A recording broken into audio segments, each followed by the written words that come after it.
Welcome back, welcome back. So I'm watching this video, and of course, the Bible jumps into my mind. Many things. But one of the first things that jump in my mind is I don't need no man. Yeah, I know. Because men made it that way. And you hate men for that. Imagine that. Men made it where you don't need us. So, you know, let's see what the world's like when men don't make that world. And you're still, back in my father's world. Tigers of Chowgar. This was a mother tiger and her grown cub Whoa. together in northern India from 1925 to 1930. At least 64 people. Let's back that up. The Tigers of Chowgar. This was a mother tiger and her grown cub that hunted people together in northern India from 1925 to 1930. At least 64 people were killed. Some counts put it closer to 128. The two of them covered around 1,500 square miles of mountains. They would attack one village, disappear into the forest, then show up at a different one weeks later, once people had let their guard down. When hunters went after one, the other would kill somewhere else. People across the region stopped going outside after dark. Farmers stopped working their fields. Normal life shut down for 5 years. Local hunting parties couldn't get either of them. The government brought in Jim Corbett, a British... Now imagine if men didn't form the government and, you had to just deal with your fucking problems on your own. Imagine if you couldn't call other men to come solve your problems. Would you kneel before men then? Or would you say, I don't need no man?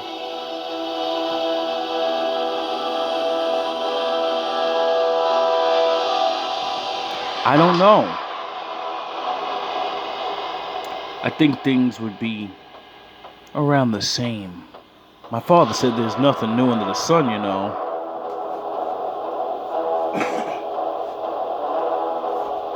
For you fake ass tough guys.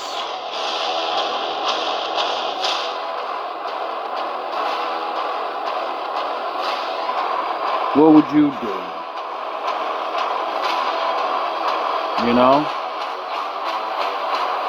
If men didn't make that boomstick for you.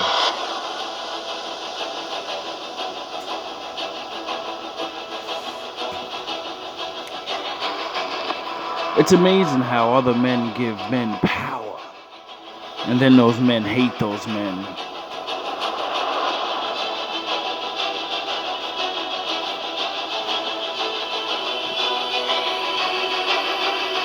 The marvels. The marvels of the world.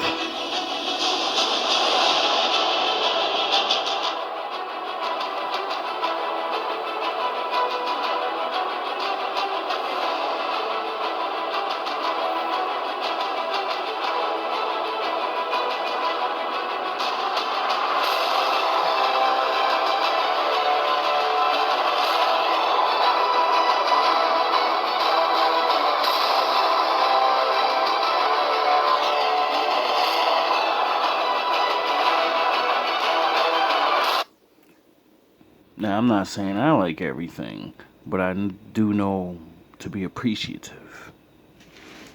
Hunter known for tracking down man-eaters. It took him 3 separate trips over 2 years to find them. On his third trip, on the 19th day, he turned a corner and was standing 8 feet from the mother. He shot her. He got the cub shortly after. When Corbett looked at the mother's body, the claws were broken and the teeth were worn down to nothing. She couldn't catch normal prey anymore, so she had started going after people. The cub grew up watching her.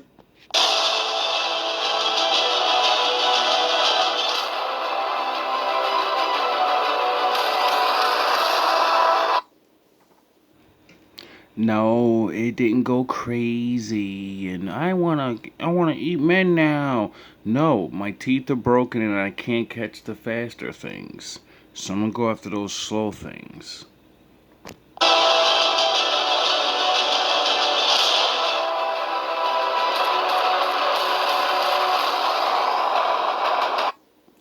because monkey see, monkey do, tiger see, tiger do. The cub watched the mother do that, so it said, "Well, I guess this is what I'm supposed to do." So be careful what you do in front of your children. Do it and learn to hunt the same way.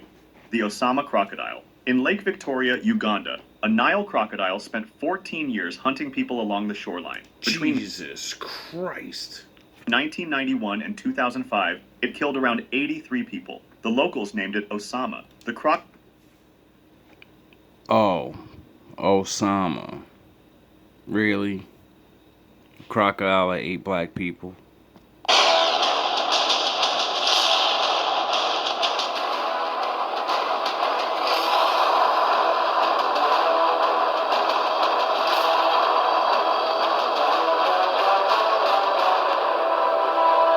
crocodile mainly hunted around a small village called Luganga. Over the years, it killed roughly 1 out of every 10 people living there. It would grab people from the shore while they were washing clothes or filling buckets. Children were taken from the water's edge. After a while, people tried to stay away from the shore, so the crocodile started going after boats instead. It learned to slam into the bottom of wooden fishing boats hard enough to flip them, sending everyone into the water. I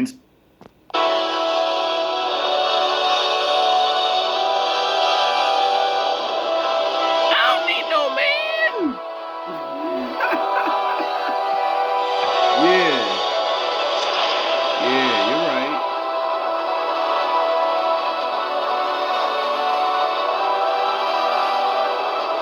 Until you do. In some cases, it launched itself out of the water and landed directly on a boat, grabbing whoever it could. Out of all the people it attacked, only 15 survived. Wow. Nobody in the village could get to a crocodile that size in open water, so they asked the Uganda Wildlife Authority for help. It caught 100 bodies before they said, "Yo, we got to get some professionals in here." They didn't think, "Let's trap this thing. We're gonna get one of our goats. We're gonna lead this thing down there, and as it's ripping this thing apart, we're gonna stone this thing. We're gonna fucking throw spears at it." They didn't think of that. They said, "No, somebody, other men, come help." You see how men are not stupid? If men can't figure something out or get shit done, we ask other men, because we know men, they get shit done.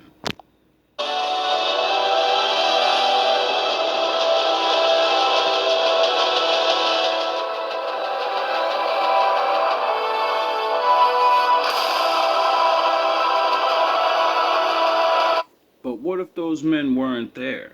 In 2005, a group of 50 villagers and wildlife officers caught it using a copper snare. It was 16 feet long. They handed it over to a breeding farm. The Beast of Gévaudan. Between 1764 and 1767, something was killing people in the Gévaudan region of southern France.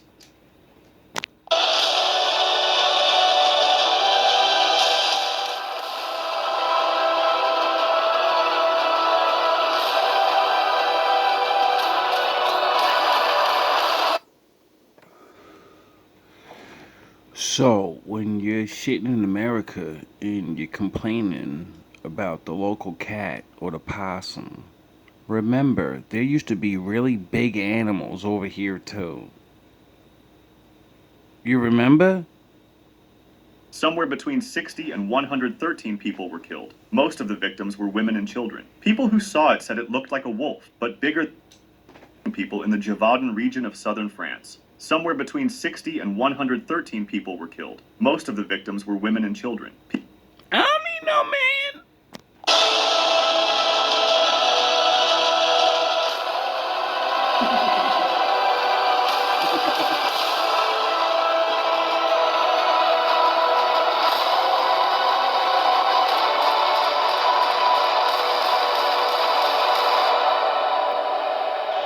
People who saw it said it looked like a wolf, but bigger than any wolf they had seen.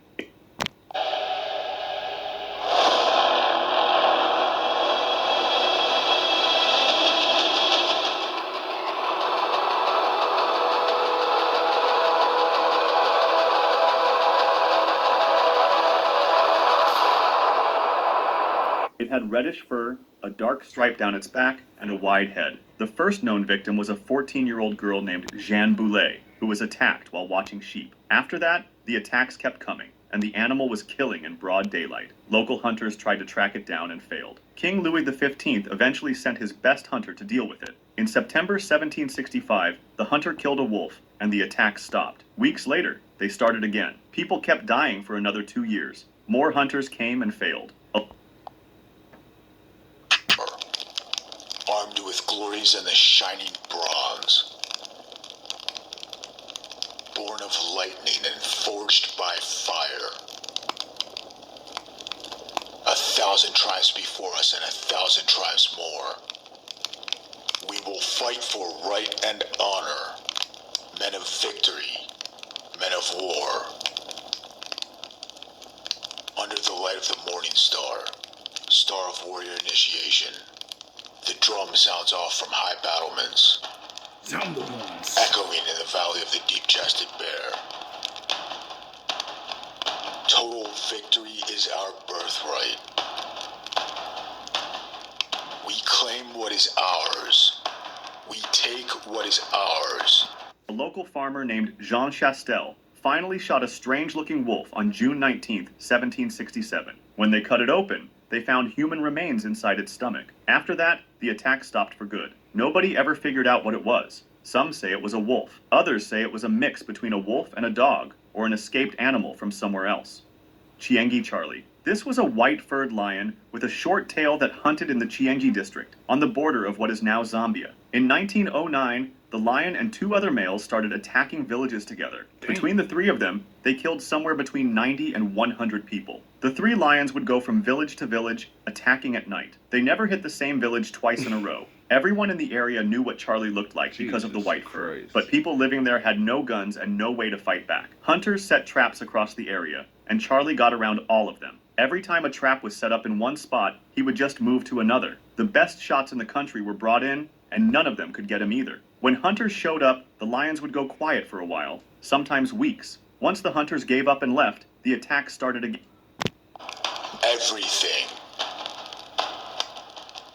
The fire of combat is awake in our hearts. We fight for high ideals and heroic principles. We fight for a regal and solar reality. A life of light, freedom, and power. We are defenders of the gates of the sun. Again, this went on for most of the year. Charlie was eventually shot with a pistol. After he was killed, the other 2 lions left the area and the attack stopped. Oceanic white-tip sharks. On July 30th, 1945, most of the year, Charlie was eventually shot with a pistol. After he was killed, the other 2 lions left the area and the attack stopped. But you off trying to start a war with our partners. The nigga diss me every time I see him, acting like he the one in charge and shit. In Compton, he is the one. You lose. Every time you bite with that nigga, and I'm the one that pays for it. And you gonna get off his corners? You gonna leave his people be? Or you the one that's gonna find yourself a new plug? You don't mean that shit? The fuck I don't. I built this shit. Me. Brick by brick. And I'll be damned if I let you tear it down just because you don't like the way another nigga talk. Oceanic white-tip sharks. On July 30th, 1945, a Japanese submarine hit the USS Indianapolis with a torpedo in the Philippine Sea. The ship sank in about 12 minutes. Around 900 men ended up in the water. The Navy didn't know the ship had gone down, so nobody came to help. The men were floating in open ocean with no boats, no food, and no fresh water. Within hours, oceanic white-tip sharks started showing up. The sharks would circle the groups of men and go after anyone on the outside edges. Men who drifted away were taken first. The sharks also went after the wounded because of the blood in the water. Men could see the fins around them, but had nothing to fight back with. Some tried punching and kicking the sharks, and sometimes it was enough to keep them away. We are defenders of the gates of the sun, the restoration of the original light. Glories and fire as we dominate the offensive end of the field. Deep thundering and glorious is our spirit. unyielding and surrounded in light. We go forth from the citadel, we choose to fight. The Valkyrie's song rises as the wind hums over the spears, echoing among the golden oaks, a whisper like the call of a far distant horn. Sound the ones.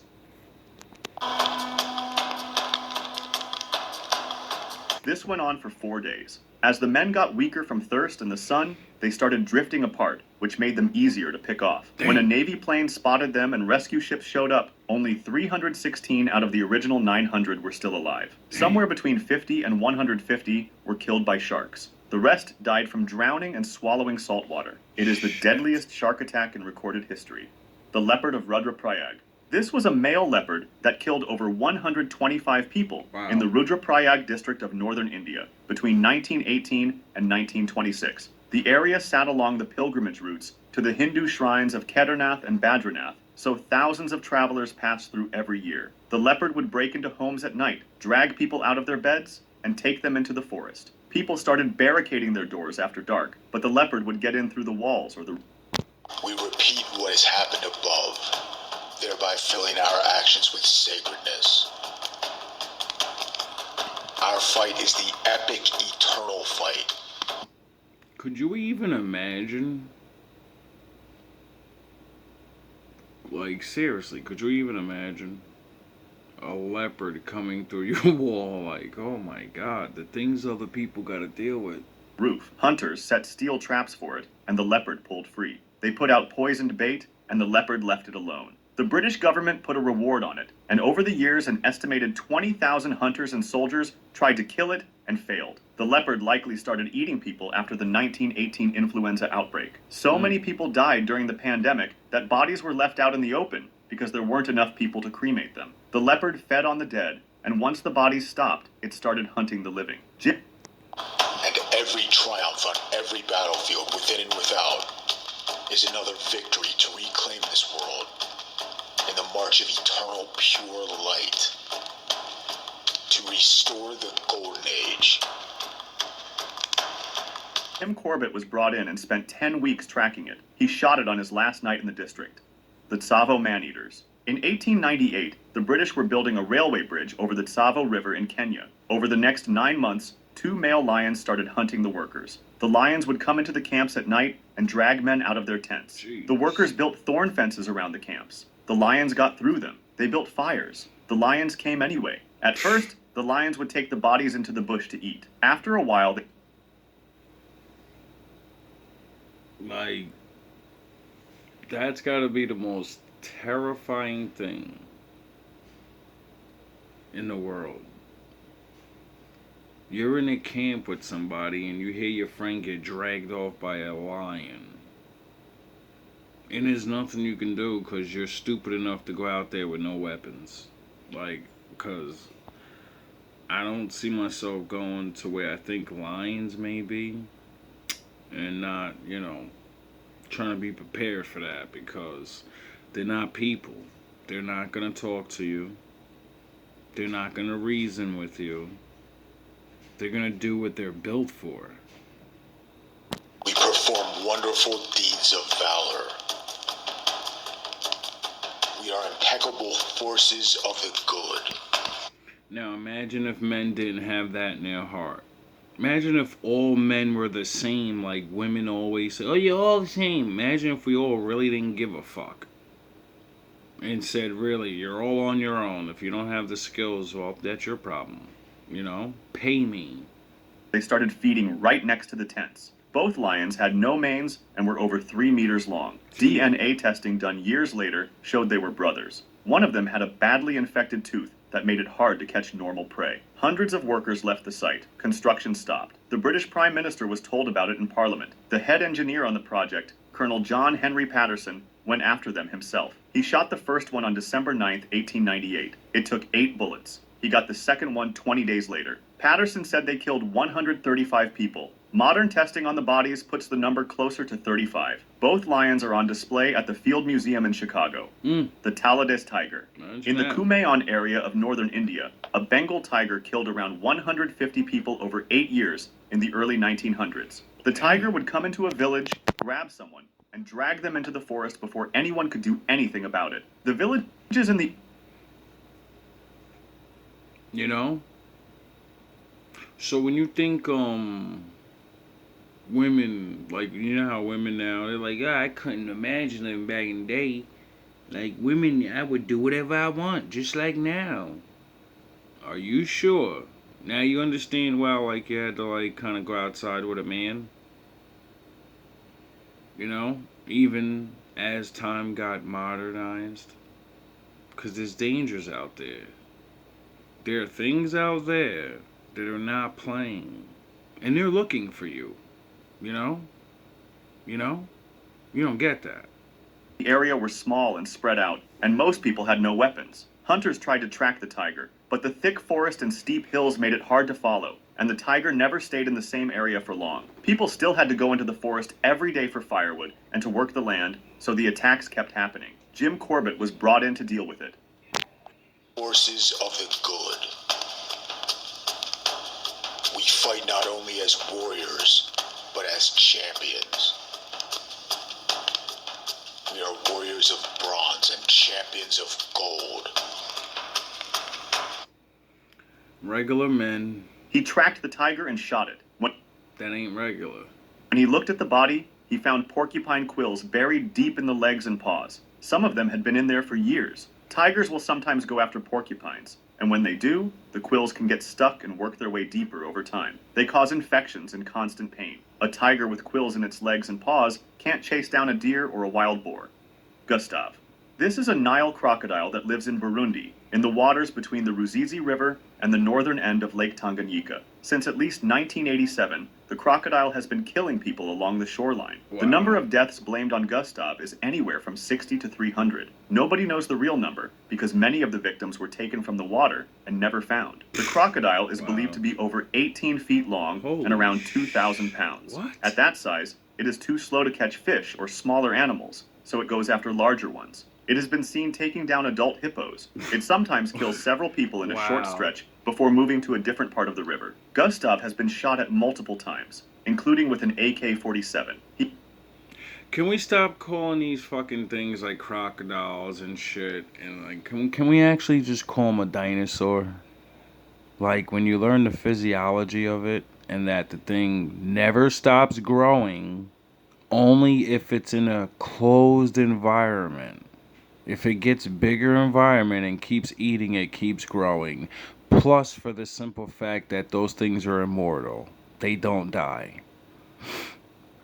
So, you know, it's like, you know, what is that thing? Stop calling it a simple creature, crocodile or lizard thing. No, that's the most... When I learned what I learned, I said, wait up, that's not a good enough name. That thing is like one of the most greatest specimens in the entire world. Because what do you mean it doesn't age? What do you mean it just stays alive? It only dies if it doesn't have any more food. It only just stops growing if it doesn't have any more food or the environment. I said, what the fuck created that thing? You know?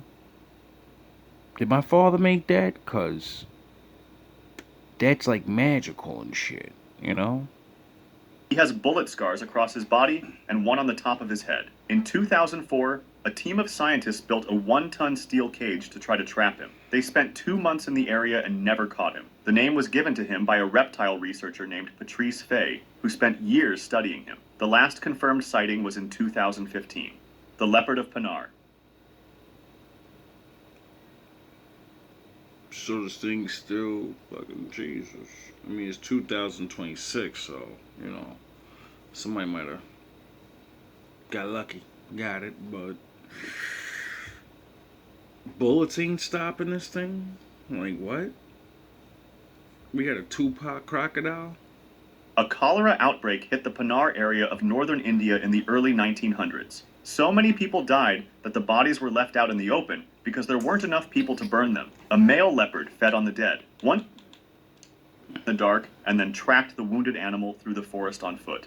The Champawat tiger. In the late 1890s, a female Bengal tiger started killing people in the hills of western Nepal. By the time it was stopped in 1907, 436 people were dead. Wow. It holds the Guinness World Record for the most people killed by a single animal. The attack started in western Nepal. The tiger would come into a village during Tony the Tiger. Oh my god. Fucking. the day, take someone, and drag them into the forest. It went after women and children who were out collecting firewood or working the fields. I wonder why. Stern of look, firm of stance, unyielding of will, hard, tenacious, ever ready to battle to the end. Hunters were sent after it and failed. The Nepalese army was called in and used over 1,000 people to push the tiger south. It crossed the Sarda River into India and kept killing. In the Kumaon district, the tiger moved That's fucked up. Like, how you gonna push this thing on to other people? up to 20 miles a day between villages. People stopped leaving their homes. Schools closed. Roads emptied. In 1907, the government sent Jim Corbett after it. He was 31 and had never hunted a man-eater before. He got 300 villagers together to drive the tiger out of a gorge. When That's a fucking brave guy. We are the hunters, golden-helmed sons of the lightning god of war, valor, and victory. it came out, he shot it. It kept coming. His last shot hit the tiger 20 feet from where he was standing. When he looked at the body, the upper and lower right canines were broken. An old gunshot had shattered them years before the killing started. The lions... Oh, somebody was hunting it, shot at it, missed, broke its teeth, and turned it into a psycho. of Nyombe. Between 1932 and 1947, a pride of about 15 lions killed an estimated 1,500 people What? in the Nyombe district of Tanzania. It is the deadliest man-eating event in recorded history. The British colonial government had been killing off wild animals across the region to stop the spread of renderpest, a cattle disease. Zebra, wildebeest, and antelope were shot by the thousands. The lions lost their food supply and turned to people. The pride would travel up to 20 miles at night, attack a village in the afternoon, and move on. They never hit the same village twice in a row. They broke through the roofs of huts to get inside. In some attacks, one lion would charge into a village while the rest waited outside and fed on whoever tried to run. Wow. Oh my god. We are giants, heroes among men. They never went after livestock. Local people believed the lions were controlled by a witch doctor named Madamula, who had been removed from his post as chief. They believed the killings would stop when he got his job back. People wouldn't even say the lion's name out loud, which made it hard for anyone to get information about where the attacks were happening. Wow. Game Ranger George Rushby was sent to deal with it. A local sub-chief showed him a list of names he had been keeping. In 4 years, from one small area alone, 230 people on it had been killed. Rushby worked out a rough number for the whole district. It came to around 1,500. Rushby spent years tracking the pride. On one of his early trips, a young girl gave him information that helped him find the lions. He brought her sweets from England the next time he passed through. The trip after that, the villagers told him the lions had taken her 4 days earlier. On another hunt, a 16-year-old boy helped him track. When they found a lioness, Rushby shot it. The boy asked to put his spear through its heart. The old man the lions had eaten at the village the day before was his father. Rushby and his scouts killed 15 lions in total. After the last one was shot, the government gave Matamala his position back. The killings had already stopped, but the people believed it was Matamala who ended it. If you'd like to see more videos like this, We grasp our sacred destiny, conquering again and again. We are men of surpassing strength, exceeding valor. In the halls of the chosen heroes, we will live forever. We earn our nobility. We earn our immortality by our constant courage in battle, by our warrior discipline alone. Thank you, fellas. Whoever you are, somebody's doing a job out there right now, and we need them to do these jobs. 'Cause you're not doing it. I'm not doing it. So, Gain our right to resurrection and eternal life. Our gallantry, truthfulness, and loyalty. Our courage, athleticism, and integrity. Our whole victorious strength and greatness. Steady through infinite conditions. Triumphant over infinite cycles. It's amazing what one guy can do. Towering over infinite horizons. In any land, in any age, we conquer. We create. We build. We rule. We alone know truth because we alone have the strength to bear it. Praises sung for conquest well done and triumph well won. Glory be to us the winners, and colossal joy and power. We are the sacred band of a warrior order, the most ancient, the most holy, champions of the ultimate battalion. Like when the Lord made all those people, well, the angels did, and he said, "Go subdue the earth while I make Adam, to till the ground." The wild hunt, always first, always out front. 1,000 tribes before us and 1,000 tribes more. We will fight for right and honor, men of victory, valor, and war. Spirit of victory always on our side. So stop popping shit, 'cause men subdued the earth for you, and you can walk down the street and not be dragged off into the forest. Salute the police officer next time you see him.